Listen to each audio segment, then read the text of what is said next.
un'accelerazione ai lavori. Termine quanto mai azzeccato, visto che si parla del grande progetto della Pedemontana, la superstrada che dovrebbe rivoluzionare la viabilità veneta.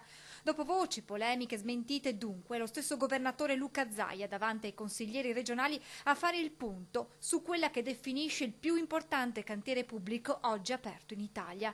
I lavori dovranno cambiare marcia per chiudere i cantieri e consegnare entro i tempi previsti l'opera.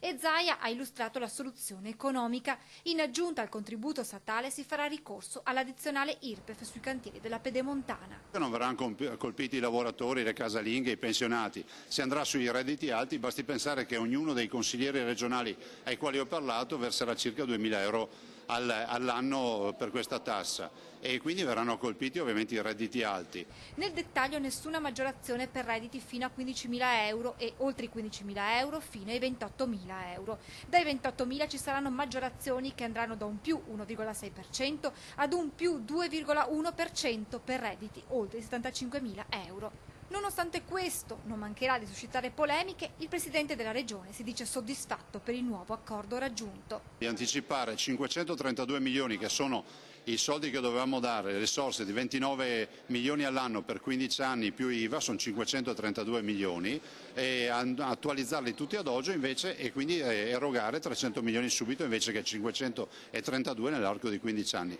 Vi sono però delle questioni ancora calde sul tavolo, come la mancata esenzione dei pedaggi per i residenti. È vero, toglie le esenzioni, però fa in modo che non siano solo pochi ad avere l'esenzione, ma che siano molti a godere della riduzione delle tariffe. E la questione espropriati. Noi cerchiamo di fare in modo che gli espropriati vengano pagati, fra l'altro nell'atto c'è scritto che devono essere pagati per primi da subito e quindi risolvere il problema.